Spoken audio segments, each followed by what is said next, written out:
Hello and welcome to Tragic Thespians. Today we're very excited with our guest. We have an Emmy Award winning makeup artist with us today. How exciting. How often can we say that, right? I know. Welcome, Six. Hello, All the how way are from you? America. I know. Thank you so much. Thank you for I coming. think it's hard to say that you can't have a Emmy-winning award winner in Australia because the Emmys are solely American, right? That's it, yeah. Like we get Crazy. coverage, but like that's all we get. Yeah. We don't even have like a kind of spin-off thing of the Emmys. It's like nothing. Yeah. Or that's like crazy. the Logies, but that's nothing. yeah. Like the like the Logie sounds like something like, oh, I got Logie from a guy. You know what I mean? Like it Yeah. sounds bad. Yeah. Yeah. But So like Emmy scurvy. sounds better. Yeah. Yeah, Like that's- scurvy. Yeah, Yeah, like like scurvy. scurvy. Yeah, yeah. Yeah. Yeah. So, Six, like we were saying earlier, your life is an open book. You've Yeah, of often course. spoken about how experience homelessness and drug addiction. Yeah. For like the listeners out there, what would you say to them who are currently struggling with that kind of stuff? With addiction or homelessness? Well, we'll go with addiction first. Yeah, I mean, I think one definitely has something to do with the other. Yeah. I wasn't homeless first and then became drug addicted. I was drug addicted and then became homeless. So I think that it's a chain link of events that happens. I got into a car accident and was put on all kinds of medication that I had no idea the ramifications of being on those medications was going to affect my life. And so there was nobody there to guide me. I think that as human beings, our job is to mirror our behavior with one another. I think that as you're doing to me, I'm now doing to you, right? So if you're raising your voice to me, I'm going to start raising my voice to you. Sure. But at the time when the accident happened, I had no one to mirror my behavior. So I was addicted to painkillers and all these medicines that the doctors were telling me were okay for me to be on. And I had nobody to tell me that I wasn't being a version of my former self. Yeah. My best friend at the time had cancer, and she was losing her battle with cancer. So she was busy with that. She couldn't really focus on me. I mean, it was really bad in the last stages of her life. So I was just really isolated and alone at the time.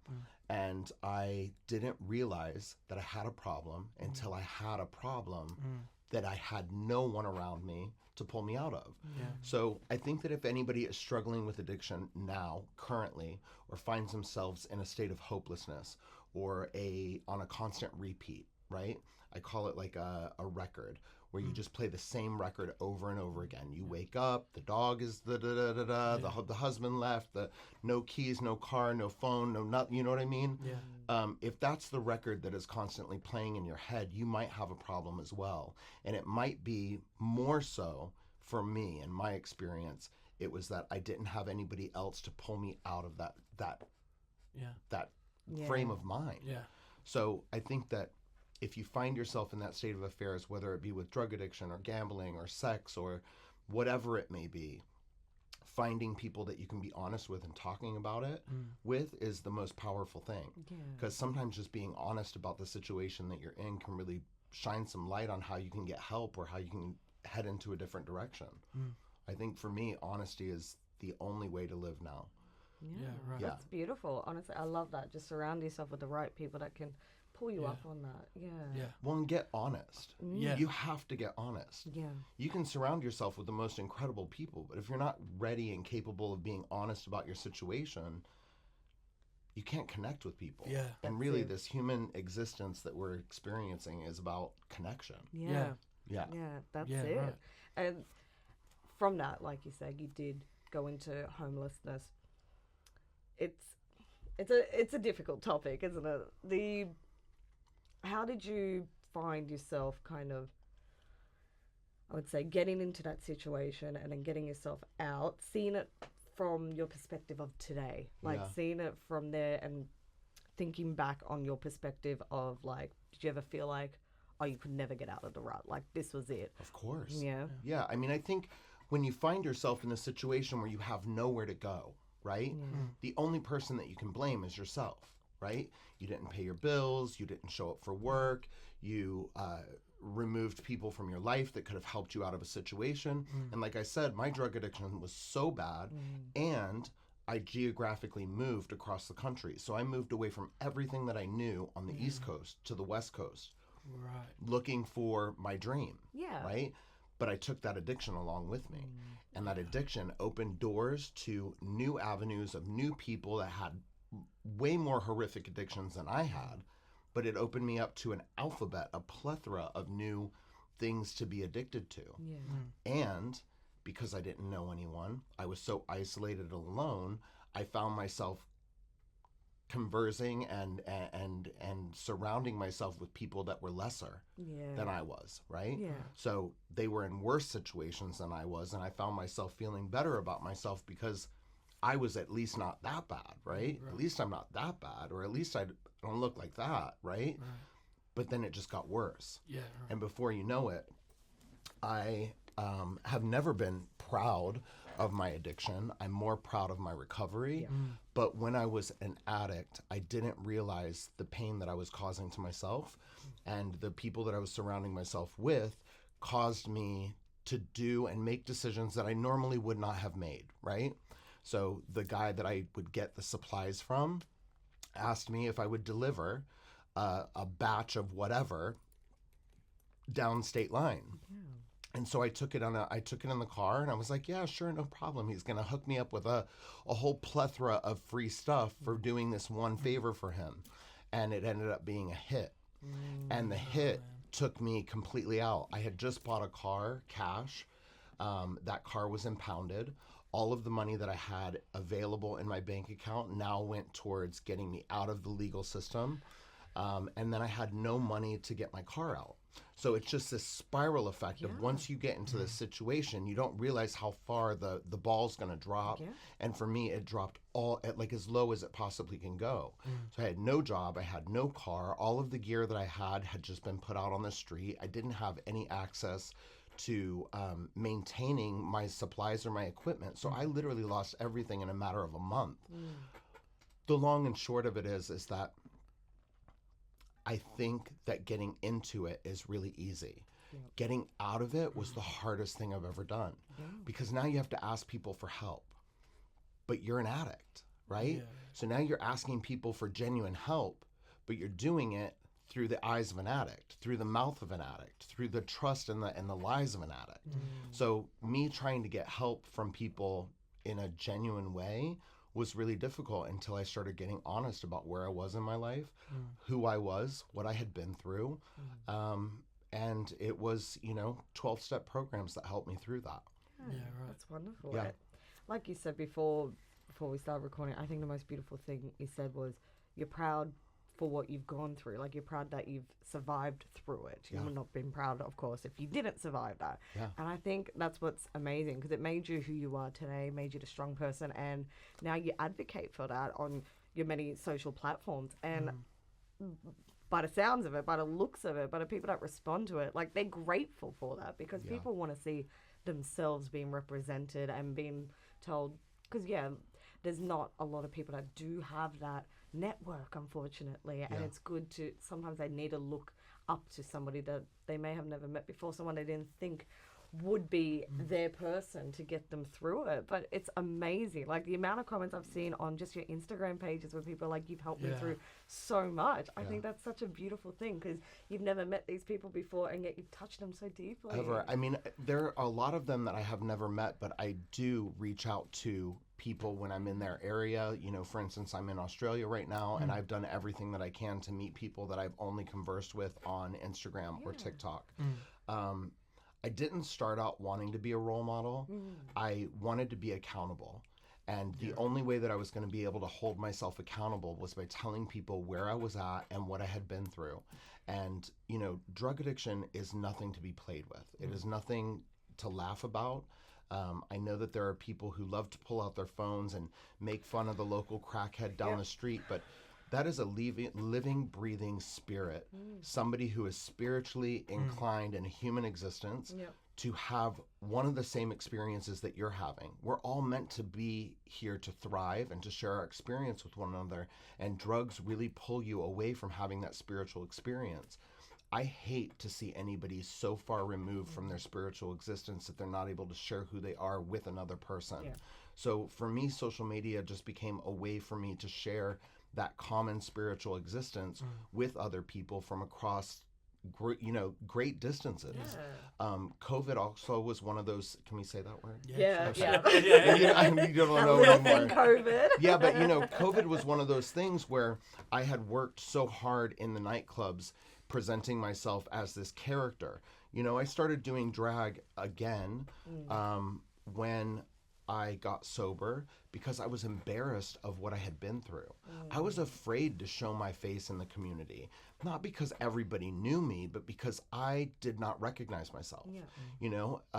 After 10 years of really hardcore drug use and 3 years of being completely homeless in the elements, the sun, no water, no food, not taking care of myself, not bathing properly, those were all things that really took a toll on my physical body. And, I'm proud of the way that I look now, but it has taken me so much work and so much spiritual looking on the inside to really be able to identify and recognize the boy that started using drugs when he was 30. You know what I mean? So I just wanted to be held accountable. And so I guess it sounds like a little selfish because I was using my community and the people that were following me as ways to hold me accountable. Yeah. But looking back on it now, and what I have now is I have an entire community of people that, listen, there's not a day that goes by where I don't think about using drugs, thinking about getting fucked up. It's always an escape for me, and it's escape for anybody who does it. And I don't blame or judge anybody for wanting to escape. This world is tough. Anybody that doesn't want to escape is just not human to me. So for me, escaping is a constant thought. And thinking about all of those messages and all of those people who comment and talk about how much of an inspiration I am or my story is, or how much I've helped them open their eyes to the people that they love that are suffering with addiction or homelessness or any struggle. Those are the people that I think of when I think of how many people I would disappoint if I did something like that just to get away for a brief moment. So I never have a chance to just unplug. I live completely openly about my life and about the way I'm feeling. I'm a really intense person. I was really intense when I was on drugs. I'm really intense now. And sometimes it's like a cat being locked up and all of a sudden you let it out and I'm just like on your face. So the people that I meet that are really new in my life, I really appreciate them letting me just express myself and say what I have to say. Because I do talk a lot. But I mean, I have a lot of really intense emotions inside this little bitty living space. So, yeah, I love that because, like us as actors, we know a whole bunch of actors that experience the same thing. Where like your emotions are your art. It's who you are. Like I feel like if people spoke about their emotions more, this world would definitely be a lot better, a lot clearer, less toxic. So I think one of the most powerful things that I do for myself is when I'm uncomfortable, I say I'm uncomfortable, right? I don't let people just try to figure out what's wrong with me, because I think that's the most uncomfortable thing, is to try to let somebody figure out what's wrong with you. Or if you're like, hey, what's going on? And you're like, nothing. And you're like, really? Because it doesn't look like nothing's going on. Like you visibly don't look like you're comfortable. Yeah. I wish more people felt confident enough to just say what it is. Yeah. The problem is that so many people live outwardly and don't dive inward enough that they don't really know. So you can't ask a chef who's never cooked before or somebody who's never cooked before how to bake something if they don't know how to do it. Right? So I think that's another reason why being a spiritual being inside of a human body, it's really important for me to teach people how to communicate with one another. And I think living so openly and so vulnerably all the time, not being ashamed. I mean, I've shit myself in a public park before. I have nothing to hide, you know? But I think just constantly living myself, living in a very vulnerable state, I usually end up with, some people drink too much and they end up being hungover. I will share too much and end up being vulnerable. I call it a vulnerability hangover, where I've just shared so much of my life and now all of a sudden I have to recover from that. But I wouldn't have it any other way. Yeah, that's it. And I love that. I love vulnerability. It's my favorite thing. In others, when you get to that point with someone else, it's just just energy, bouncing off energy. It's the most beautiful thing ever. Yeah. The mirroring effect. Yeah. Yeah, like you said, a mirroring effect. That's a Yeah. perfect word. Like, Yeah. I didn't think of the word for it, but yes, exactly that. Do you find that as well, coming off of addiction and finding your way, like, to where you are now? Yeah. Do you find that you've become? I'm trying to. Do you find that you've become like hypersensitive to seeing addiction before it starts, or like the cusp of? I know that we were kind of just talking about like addiction with alcohol and drugs and medications and things like that. But even like, I mean, I guess it'll sound a bit silly now saying it after that, but like Nothing addictions is silly. to phones. Nothing like, that you say is silly. Everything that you're saying right now is just trying to understand my experience. So anything that you say to me is nothing. It doesn't sound silly when you're trying to understand. When you talk about gender or equality or racism or anything like that, when you're genuinely asking a question from somebody who knows the information, that's so genuine. I love that. So there are no silly questions. I wish that people would stop being so offended by people who genuinely want to know. I think you know the difference between when somebody genuinely wants to know what you are about and how you've become who you are, and then there's just the ridiculousness of, come on. There's a lot of the ridiculousness, but you're so genuine, so nothing sounds silly. I just wanted to stop you there with that. Nothing sounds silly. No, I love that as well. No, Thank you. That's very nice. we're allowed to be free here. Yeah. Thank you. Then so do you find that then you're hypersensitive to seeing addiction in other areas? Because I imagine addiction would have the same. It's not like a copy and paste, but I'm not trying to say that insensitively. I mean, if someone's addicted to alcohol, or if someone's addicted to taking medications or pills or drugs in any form, I imagine. I'm not saying this is how it works because everyone's different, but I'm saying I imagine there would be some kind of trauma, and then, like you say, like an escape. So then you look for an escape, and then you find this, and you go, "Wow, that really helped me escape." And then and then you spiral, but you just think it's small steps, but you're making massive distance into like deeper and deeper into the spiral. Yeah. So do you find that coming out of it, kind of looking back and seeing it and going, "Fuck, wow"? Like, do you find now that when other people show signs of addiction, or before they start to, do you find you have a hypersensitivity emotionally, I guess, and mentally, to kind of like be able to pick that out and go, "Oh my God, please be careful, please be careful"? I think when you've gone through what I've gone through, and you've done as much deep diving into my spiritual, physical, emotional, and mental well-being to the person that I am at its core, when you've done that much inspection on yourself, it's so easily to pick up where another person's at in their spiritual development, in their physical development, in their mental well-being. It's so easy for me to pick up on those things instantly. I pick up on things before other people do. I'm like a dog right before the earthquake hits. You know what I mean? Yeah. Because I'm so in tune, my feet are so on the ground. Yeah. There are two answers to that.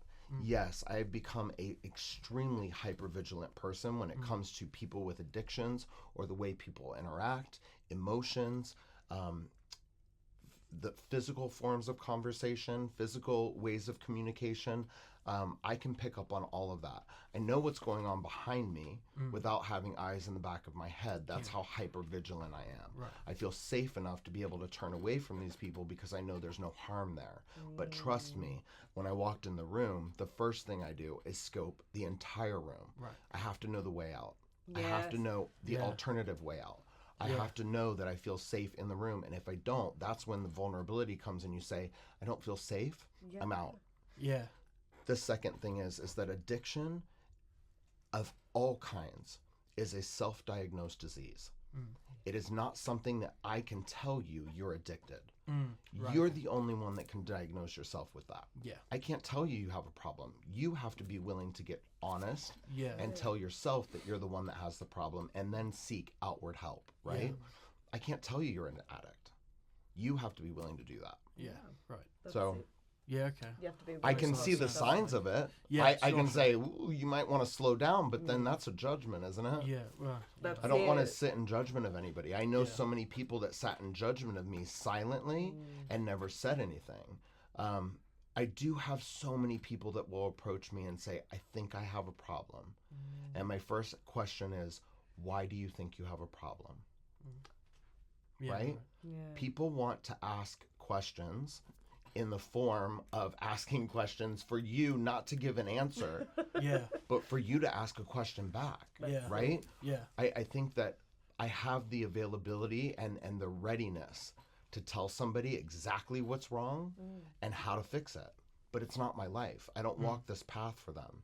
They have to have their own path. I know that if anybody would have told me that I had an addiction or I had a problem or I was headed in a really bad space, even though it would have been helpful to me, I think it would have been more harmful than anything. Yeah, because you get quite defensive, of course, when you get called out on it and you're not ready to face that problem yourself. Of course, I was living a complete lie. Yeah. Everything about me was a lie. You know, how much I slept, when I went to work, why I was late, why I had no money. yeah, right. You know, it was all a lie. Yeah. Why I couldn't show up for you. You know, it was Yeah, just, yeah. it was a complete lie. And it was all built around constantly chasing that feeling and that next high. Yeah. I will tell you that if anybody's experienced a rush or has an addictive personality, that very first rush that you feel from it should be a sign that you have a problem. Yeah. Yeah, right? It's not just excitement. It is like a full-blown takeover of the body. The moment that you have that feeling come over you, you will never experience that high ever again. Yeah. You will be chasing that same high for the rest of your life and you'll never experience it again. So if anybody's struggling with addiction and they're like, I'm just trying to get that next high, take it from me. You will never get there. Yeah, yeah. There is no amount of drugs, there's no amount of shopping, there's no amount of sex that can give you that feeling again. Yeah. That's it. Yeah, so stop chasing the dragon, pretty much. I mean, she is a dark dragon. So speaking of, so along with your homelessness, you did say that Skid Row was the hardest spot to kind of get out of, and now you've gone ahead and done a documentary. So what can you tell us about that? Yeah, we went into Skid Row with a camera crew. A camera crew came to Los Angeles and filmed me talking about what I had gone through. And this was in the early stages of sobriety. And again, I was just so excited to tell my story and to talk about what I had been through that I was willing to just divulge all of it. Again, honesty is the only policy with me. I don't believe in sub-truths. And they wanted to go down into Skid Row and film me walking in the areas that I had just come from. And they don't allow camera crews into Skid Row. The people that live there, I mean, you have to think about it. It's like walking into someone's home and just breaking out a camera. You know, you've got a lot of people doing things they shouldn't be doing. You've got a lot of people that deal with, you know, ego and, you know, thinking that they're much better off than what they actually are. And nobody wants to be filmed in their worst situation, right? So we had a gang of guys track us down and try to, like, destroy the cameraman. Wow. Jesus. And they were like, you know, you can't come down here. And I said, you have to understand, I'm doing this because I want to shed light on the fact that I came from this, that this was my home. Yeah. Now I'm showing people what it's like. I'm trying to give everything that I can to this project so that I can let them know how we can help, how we can benefit this area, how we can benefit people who don't have it like I did. You know, I have to realize that even in homelessness, there's privilege. You know, a homeless black man probably has less opportunities available to them than I did. So I think that I have to recognize the fact that I was very lucky to get out of the situation that I was in. I also have to really, you know, respond to the fact that I'm just one of the most resilient people you'll ever meet. I don't let things take me down. My main priority ever since that I can think of is just to survive. That's been my whole entire life. You know, I wasn't raised in my family home. I was raised in foster care, and not just one. I was raised in 27. by the time I ran away at 14. So I have never had a moment to just be a child or be a kid or be a teenager. I have always had to fight for my life and for what's mine. So I think a lot of that has to do with why I got out of the situation that I got out of, but a lot of it probably was privilege, just by the way that I look or the way that I, presented myself. Yeah. I think even when I was homeless, I still acted the way that I act now. I don't think that I changed anything about it. And people were like, "You have an education?" And I was like, "Yeah, maybe." I mean, I know the English language kind of until I came to Australia. I don't understand. No one I don't knows it. understand half of the words that the Aussies say, but I have been trying. And that's it. And where can we find this documentary? I believe it's on Amazon. I forget the name of it, and I wish that I knew, but it's like the hero's journey, I think. Okay. Beautiful. Yeah. So everyone at home, please go watch it. Yeah. I mean, it's long, but it's this woman, the woman who created it and the woman who filmed it. My friend Brad Hammer is the one who filmed it. It was such a passionate project for them, and it came directly from their heart. And I think that the lady, I can't remember her name. I feel so horrible. But it was years ago. Yeah. She paid for it with her own money. She just wanted wow. to tell people stories to help people who were struggling in any way. And it's a variation between my story and then 4 other people's stories. And it's really just about overcoming the things that really pull us down. Yeah. So it's great. Amazing. Okay, beautiful. Yeah. We'll put a link into in the thing so people can actually know where to find it. Yeah, great. But that's really great. And then think, I also have my own individual documentary on YouTube. So yes, yeah. Tell us about your individual one and the process of that. The individual one is just called. The first one is called They Call Her Six, and then the second one is Call Her Six. Okay. But it's on my YouTube channel, and it started out as a project for a student that goes to the University of California. Oh, cool. He just wanted to interview a drag queen. Yeah. And Right. he just so happened to be a fan of what I was doing at the time, and he said, "Do you mind if I follow you around in the clubs?" I think he was like 19 and couldn't even legally get into the club, so we like because it's 21 in America. yeah. So we had Jeez. to film at very odd places, but it was his final project for his year-end term or whatever. But he wanted to film a drag queen, and the story that came out of it was far surpassed what he had hoped to get.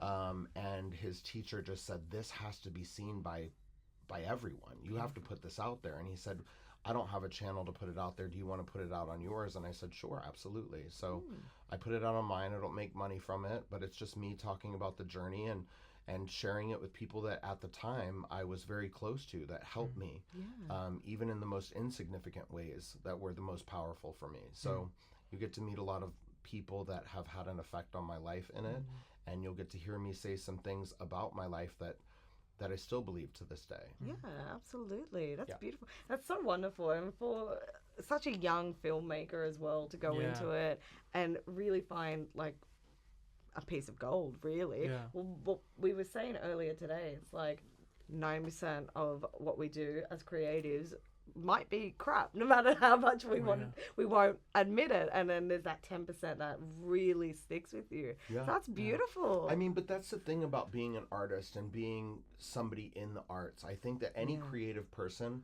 has to stop trying to control the way that people view it or the way that people receive it. I think that as an artist, you just have to do the work, show up, put it out there, and then let the audience decide. Yeah. Some of it, TikTok, for example, is it's a great example of that. You could put the most incredible masterpiece, sit there and edit it for 30 hours, do all the lights and the high-tech this and create your own sound, and you're like, this is gonna be major. And I hear people say it all the time. They're like, that's gonna go viral. Yeah. And every time somebody says that, I literally look down at the floor and I go, it's not gonna go viral. Because that is your intention, right? Yeah. So your intention is for it to go viral, which means that you're not putting it out there for the right reason. Yeah. If your intention is to be famous, yeah, you're probably not going to be famous.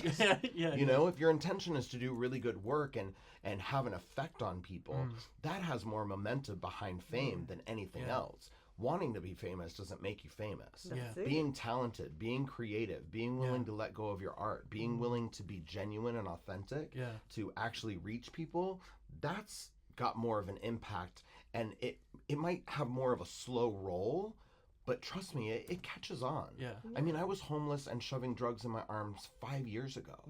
Far out. Where I'm at in 5 years, that's just because I've been willing to let go of it.